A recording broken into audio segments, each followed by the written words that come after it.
Mukunda jewellery మొట్టమొదటి factory outlet హనుమకొండలోనే అతిపెద్ద jewellery mart December 14న గొప్ప ప్రారంభం. నమస్తే రమగారు. నమస్తే జయ. రమగారు, ఇల్లు మారేటప్పుడు ఒక ఇంట్లో నుంచి ఇంకొక ఇంట్లోకి వెళ్ళేటప్పుడు ఏ ఏ వస్తువులు తీసుకెళ్ళాలి? కొన్ని వస్తువులు తీసుకెళ్ళాలి, కొన్ని వస్తువులు వదిలేయాలి, కొన్ని ముందే తీసుకెళ్ళాలి, కొత్త ఇంట్లోకి ముందుగానే కొన్ని వస్తువులు తీసుకెళ్ళాలి, ఇలాంటివి ఉంటాయి కదా. ఎలాంటి నియమాలు ఉన్నాయండి? బోల్డ్ ఉంటాయి, లేవనుకుంటే ఏమీ ఉండవు. పాలు పొంగించడం అనేది సాధారణ నియమం. ఇప్పుడు దాని మీద అడుగుతూ ఉంటారు జయ, నాకు కొన్ని మెసేజ్లు వస్తుంటాయి. మీ మెసేజ్లే అడుగుతున్నాను నేను.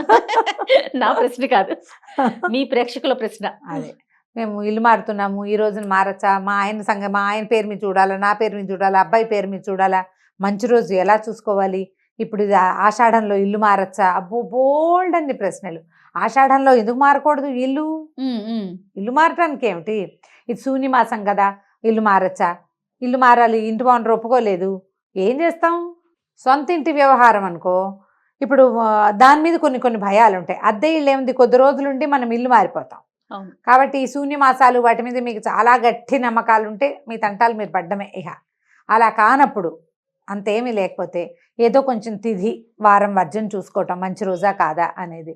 కొన్ని రోజులు మంచి వెళ్ళకూడదు, ప్రయాణాష్టమి అవి పనికిరావు, ప్రవేశం పనికిరాదు, అలా ఏవో చిన్న ఉంటాయి, ద్వాదశి దగ్ధయోగం పనికిరాదు. ఆ 3-4 చూసుకుని ఇల్లు మారటానికి అనేది చక్కగా పంచాంగంలో ఒక ప్రత్యేకమైన చిన్న కాలం ఉంటుంది. మీన ఫలానా ఫలానా నక్షత్రాలు మంచివి అని చెప్తారు. మీకు నమ్మకం ఉంటే ఆ నక్షత్రాల ప్రకారం చూడడం. నమ్మకాలు లేవు, ఏం లేవు, సండే మీకు వీలైన రోజు, సెలవు రోజు, ఆ రోజున ఇల్లు చేంజ్ చేయటం మనకు వీలు. ఇది కదా ఎవరైనా సార్వజనీనమైన ఐడియా. అంతే, ఏదో మంచి రోజు, ఇవాళ ఆదివారం మంచిది, శనివారం మంచిది, ఇంతంత లెక్కలు తెలివి. ఎవరో నాబోటి అక్కయ్యని అడుగుతారు, నేనేదో ఇవాళ మంచిదేనా అంటే, మా వాళ్ళు ఎవరో ఒకళ్ళు ఫోన్ చేసేవాళ్ళు ఉన్నారు. కనపడితే మా వాచ్మెన్ కూడా అడుగుతాడు, అమ్మా ఇవాళ మంచిదేనా అని. ఏదో ఆదివారం దశమి, శుక్రవారం సప్తమి, శుక్రవారం, సప్తమి ఆదివారం, దశమి ఆదివారం, అలా కాస్త సుమారుగా ఒక మాదిరిగా చూసుకుని ఇళ్ళు మారిపోవచ్చు. అద్దెంటికి చాలా పెద్ద పెద్ద నియమాలు అయితే నిజంగా లేవు. ఎందుకంటే ఒక తాత్కాలిక వసతి. దీని మీద ఒకవేళ మనకి తెలిసి తెలియక ఏదైనా తిథులు బాగుండక అలా అయినా కూడా ఇబ్బంది లేకుండా ఉండటం కోసమే మన వాళ్ళు ఈ పాలు పొంగించుకునే విధానాన్ని పెట్టారు. ఏ ఇండక్షనో స్టవ్వో పాలు గీళ్ళు పట్టుకెళ్ళి ఓ దేవుడి పటం పట్టుకెళ్ళి, అమ్మా నాన్న ఉంటే అమ్మా నాన్నలది మంది ఒక ఫ్యామిలీ ఫోటో పెట్టుకుని దేవుడి పటాలు పట్టుకెళ్ళి అక్కడ పెట్టుకోవటము. ఈ పాలు స్టవ్ వెలిగించి దండం పెట్టుకుని ఈ స్టవ్ వెలిగించటం, ఓ పాల గిన్నె పెట్టుకోవటం. ఆ గిన్నె పాలు పొంగినాక అయ్యో పొంగిపోతున్నాయి అనకూడదు, ఉఫ్ అని పోదకూడదు. పొంగాక ఆపేయండి. అది ఇట్లా పైకి ఇలా పొంగాక ఒక స్పూన్ పంచదార వేయండి, అది అణిగిపోతుంది. ఒక పొంగు రానిచ్చినా చాలు. మామూలుగా గృహప్రవేశాలప్పుడు 3 పొంగులు రానివ్వాలి.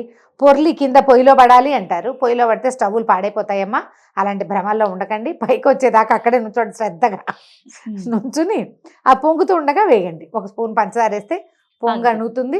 మళ్ళీ కావాలి 3 సార్లు కావాలి అంటే 3 సార్లు అలాగే పొంగించుకోండి. 3 చిటికలు పంచదార వేస్తే కాస్త అణుగుతుంది. ఆ పాలని పొంగించి పాయసం చేసుకుని నివేదన చేసుకోగలిగే సత్తా ఉంటే చేసుకోవటమే. అంతే. అంత లేదనుకో, పంచదార వేసిన పాలని మనం పట్టుకెళ్ళిన దేవుడి పటం దగ్గర పెట్టుకుని సాధారణంగా మనం పూజ చేసే పటాలే కాకుండా శివ కుటుంబాన్ని ఉంచుకోవాలి ఎప్పుడు కూడా. శివుడు, పార్వతి, ఆయన నంది, ఆవిడ తాలూకు వాహనం లేకపోయినా ఆయన వాహనమే ఆవిడ వాహనం. తర్వాత వినాయకుడు, కుమారస్వామి, ఆయన ఎలిక, ఈయన నెమలి కూడా పక్కన కొంచెం కనపడుతూ ఉండేటట్టుగా అలాంటివి ఉంటాయి. లేదా ఒళ్ళో కూర్చున్నట్టుగా ఉండేటువంటి శివ పరివారాన్ని గనక మనతో ఉంచుకుంటే మన ఇంట్లో, మనం ఇలా ఇల్లు మారేటప్పుడు మిగిలిన దేవీ దేవతల్ని తీసుకెళ్ళలేకపోయినా శివ పరివారం ఉన్న ఫోటోని పట్టుకెళ్ళినా సరిపోతుంది. శివ పరివారాన్ని కనుక మనం ఇల్లు మారేటప్పుడు, ఏదైనా పిల్లలకు సంబంధించిన వ్యవహారాలప్పుడు కనుక మనతో ఉంచుకుంటే చాలా సమస్యలు తగ్గిపోతాయని చెప్తారు పెద్దవాళ్ళు. ఇంకా మన ఇంట్లో లలిత అమ్మవారు, లక్ష్మీదేవి ఉంటే వాళ్ళని కూడా తీసుకెళ్ళచ్చు. అయితే ఇలా కొత్త ఇల్లు గృహప్రవేశం చేసేటప్పుడు చీపుళ్ళు, చేటలు మొదట పట్టుకెళ్ళకూడదు. అవును.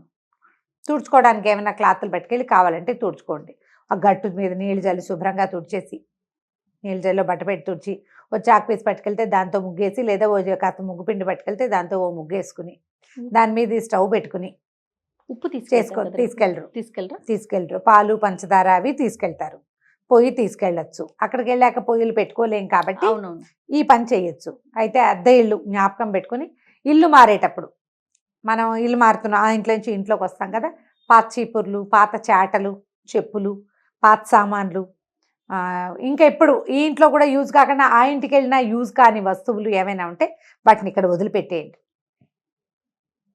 మనం వెళ్ళేటప్పుడు ఊడ్చి వెళ్ళకూడదని మనకు ఒక సిద్ధాంతం ఉంటుంది, చాలా మంది చెప్తారు మనమే శుభ్రం చేయకూడదని. కాకపోతే ఏ ఇల్లు అయినా మనం వదిలి వెళ్ళేటప్పుడు అలా మాస్టిగా ఇల్లు వదిలిపెడితే మన వాళ్ళు పెట్టే శాపనార్థాలన్నీ మన వెనకాల మన ఇంటికి నడిచి వచ్చేస్తాయి. మీరు ఊడవకూడదు, ఆ వాచ్మెన్కో పని మనిషికో ఎవరికో ఒకటి 100 రూపాయలు 100లో ఏం అవ్వటం లేదండి, ఎక్కువ 100 ఇవ్వాలి. ఓ 100 అనేది పాతకాలపు అలవాటుతో చెప్తున్నా. ఓ 500 1000 ఇచ్చి మేము వెళ్ళిపోయాక సాయంత్రం ఇల్లంతా క్లీన్ చేసి ఈ చెత్త అంతా బయట పారేసి ఇది అమ్మేసి అవతల పారే లేదా నువ్వు తీసుకో అని వదిలిపెట్టేయండి. పాత పేపర్లు వాటి నుంచి డబ్బులు తీసుకుందామని అనుకోబోకండి. ఇల్లు ఖాళీ చేసేటప్పుడు వాటితోటి మీకున్నది ఏదైనా చిన్న చిన్న శనిగ్రహాలు, ఇబ్బంది సంబంధి వ్యవహారాలు ఉంటే కనుక నెగిటివ్ ఎనర్జీ వీటి నుంచి బయటకు వెళ్ళిపోతాయి. మీరు వెళ్తున్న ఇక్కడ ఏదో ప్రాబ్లం అయ్యో సమస్య అయ్యో వెళ్తున్నారనుకోండి, ఆ ప్రాబ్లమ్స్ ఇక్కడ కొంత మటుకు తీరతాయని భావించండి. పాత బట్టలు అవి తీసేయండి. ఇల్లు సర్దుకునేటప్పుడు మనం సామాన్లు ప్యాక్ చేసుకుంటాం కదా, అప్పుడే పగిలి బీటికి ఇచ్చిన కప్పులు కానీ, గ్లాసులు కానీ, బాటిల్స్ కానీ, బొమ్మలు కానీ పట్టుకెళ్ళొద్దు. యూజ్ అండ్ త్రో డబ్బాలు ఉంటాయి, మనం ఆల్రెడీ హోటల్స్ నుంచి వచ్చేవన్నీ దాచిపెట్టుకున్నాం, మొత్తం దిబ్బల కొట్టండి వాటిని. అక్కడికి మళ్ళీకి వస్తాయి. మనకి ప్లాస్టిక్ సామాన్లకి ఏమీ కొదవలేదమ్మా, బాగా చెప్పారు. వాటిని బయట పారేయండి. ఇల్లు చేసేటప్పుడు సాధ్యమైనంత వాటిని రానివ్వకుండా చేస్తే మరీ మంచిది. రానియకుండా చేయలేము, కనీసం వారేయండి, ఓ పక్కన వారేయండి, ఎవరో ఒకళ్ళు వాడుకుంటారు, మనం పట్టుకెళ్ళొద్దు. చీపుళ్ళు గీపుళ్ళు పట్టుకెళ్ళబోకండి. అయితే రోళ్ళు రోకళ్ళు వదిలిపెట్టబోకండి. రోలు మన ఇంటికి శ్రీ మహాలక్ష్మి. సాన్ ఒకటి రోల్ ఒకటి వదలకూడదని అస్సలు వదలకూడదు. సానాలు వదిలిపెట్టకూడదు, రోలు వదిలిపెట్టకూడదు. మన రోలు రోకలి చిన్న దంచేది, కుంకుడుకాయలు కొట్టుకునే రాళ్ళు, గంగానమ్మలు, అవునండి, అవి మనతో పాటు పట్టుకెళ్ళిపోవాలి. ఇవి మనతో పాటే ఉండాలి. మనకి నిత్యం సామాన్లు కదా, మనం వాడుకోము. పోనీ నువ్వు వాడుకోమనుకో, ఇది ఎందుకు ఇది నాకు అంటే ఎవరికైనా ఇచ్చేయి. పాత ఇంట్లో చెత్తతో పాటు వదిలిపెట్టి వెళ్ళకండి, లక్ష్మిని వదిలిపెట్టినట్టు ఇచ్చేయండి ఎవరికైనా. మేము వాడుకోవట్లేదు ఆంటీ మీకు కావాలా అని పక్కింటి ఆంటీ నాబోటి వాళ్ళు ఎవరైనా ఉంటే రోడ్లో ఒకలి ఇచ్చేసేయండి. పని మనిషి దానికి ఆసక్తిగా ఉంది, అమ్మాయికి ఇచ్చేయండి.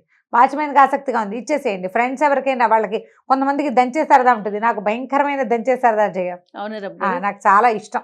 పచ్చడి బండి ఇష్టమా? పచ్చడి బండ, రోలు అవి ఉంటే అవి నేను అసలు ఎక్కడైనా రోడ్డు మీద కనిపిస్తే నేను వాటికేసే చూస్తూ ఉంటాను. మా వారు స్పీడ్గా లాగేస్తారు కార్, మళ్ళీ కొందామంటానని.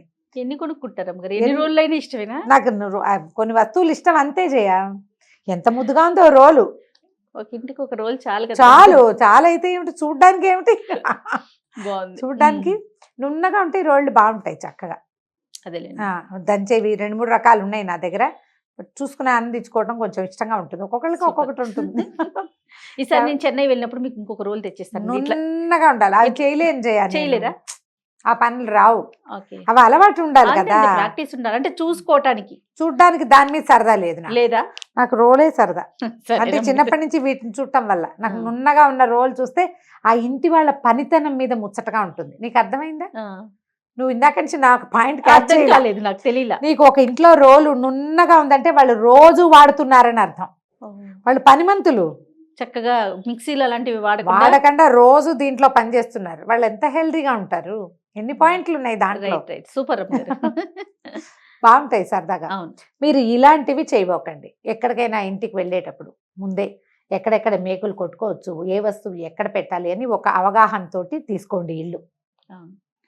ఏదో ఒకటి మారిపోయి తర్వాత మన దగ్గర ఉన్న సామాన్లు ఎక్కడా ఫిట్ కాక మళ్ళీ మారే ఇది కాకుండా మన కరెక్ట్గా మన దగ్గర ఉన్న వస్తువులకి వేటికి కరెక్ట్ ప్లేస్లు, వాటికి సరిపడా ప్లగ్ పాయింట్లు ఉన్నాయా లేదా. తర్వాత కొన్ని వాస్తుపరమైన నమ్మకాలు కూడా ఉంటాయండి. వన్స్ వెళ్ళిపోయిన తర్వాత ఒక 2-3 రోజుల్లోనే మళ్ళీ బాధ వస్తుంది. అయ్యో తప్పుగా చూసుకున్నామా, మళ్ళీ కరెక్ట్ గా చూసుకోలేదని. అవన్నీ కూడా ముందే చూసుకుంటే అద్దె తీసుకునేటప్పుడే ఇల్లు కొంచెం ఆలోచించుకుని ఇక్కడ ఈ వస్తువులు ఫిట్ అవుతాయి, ఇక్కడ ప్లగ్ పాయింట్లు కావాలి, ఇక్కడ వాస్తు సరిగా లేదు, ఈ పాయింట్ మనకి సెట్ కాదు, ఈ దిక్కు నాకు సూట్ అవుతుందా అవదా. నాకు అంటే ఆడవాళ్ళకి అనుకోద్దమ్మా, ఎప్పుడు కూడా యజమాని భర్త, హస్బెండ్, ఒకవేళ మీరే ఎర్నింగ్ పర్సన్ అయినప్పటికీ కూడా ఇంటి పేరుది అతనిదే గోత్రం, అతనిదే ఇంటి పేరు నడుస్తుంది కాబట్టి భర్తలకే చూసుకోవాలి. దీని మీద ఎటువంటి వాదోపవాదాలకి తావులేదు. ఇది తప్పదు, అంతే, ఇది తప్పదు. సో ఇలా చూసుకొని పిల్లలకి వేరే వాస్తు, మీకు వేరే వాస్తు ఉండదు. ఒకవేళ అక్కడ ఆ ఇంట్లోకి వెళ్ళాక పిల్లలకి ఏదైనా ప్రాబ్లమ్స్ అయినాయని మీకు అనిపిస్తే కనుక ఇంట్లో ఏమైనా గ్రీన్ ఎక్కడ ఏ కార్నర్ బాగుండలేదు అనిపిస్తే అక్కడ ఆకుపచ్చటి మొక్కలు ఏమైనా పెంచుకోండి.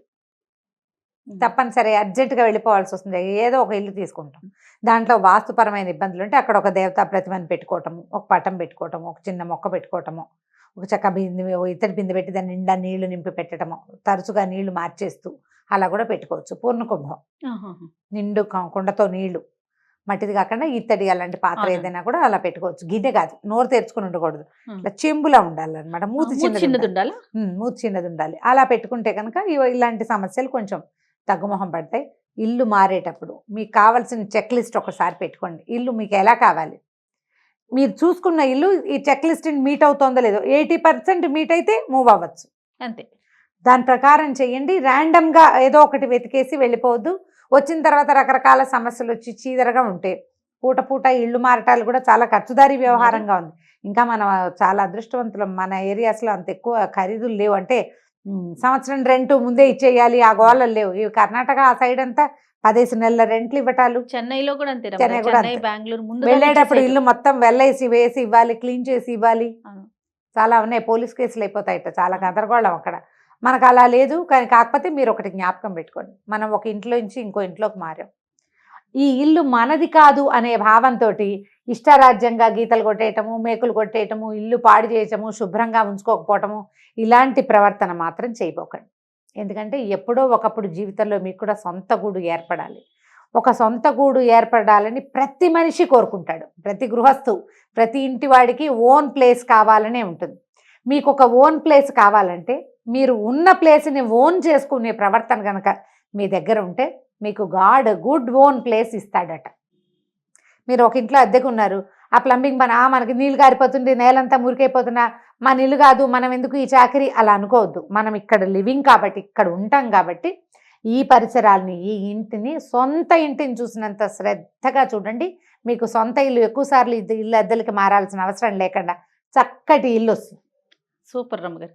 ఈ ఐడియా టాపిక్ లో వ్యాలిడ్ పాయింట్ నాకు బాగా నచ్చిన, కనెక్ట్ అయిన పాయింట్ అన్నమాట. 100% అద్దెకున్నాం కాబట్టి ఎలా ఉంటే ఏమైంది, ఇల్లు మందా, అలాంటి భావాల్లోకి వెళ్ళదు. మనం ఎక్కడుంటే అదే మన ఇల్లు. పక్షులు గూళ్ళని ఎట్లా అల్లుకుంటాయి, ఒక పిల్లలు పెరగంగానే వదిలేస్తాయి. కానీ ఎంత శ్రద్ధగా చేస్తాయి, అంత శ్రద్ధగా కనుక చేస్తే మీకు పదే మారాల్సిన అవసరం లేకుండా ఆ భగవంతుడు మంచి ఇంటిని ఇస్తాడు. మీ కర్మ అక్కడ అంటే సొంత ఇంటికి ఎంత సేవ చేస్తామో అద్దింటికి కూడా అంత సేవ చేయాలి. అంతే. అప్పుడు ఏ సేవ చేయక్కర్లేని సొంత ఇల్లు వస్తుంది మనకి కదా. బాగా చక్కగా శ్రద్ధగా ఒక చెక్ లిస్ట్ చేసుకోండి. దీన్ని బట్టి లిస్ట్ మీట్ అయితే ప్లాన్ చేసుకుని ఇల్లు మారిపోండి. కాస్త మంచి రోజు సుమారుగా చూసుకోండి. కుదరకపోతే ఓ దేవుడి పట్టం పెట్టుకోండి. సూపర్ రమ్మగారు. నమస్తే. నమస్తే.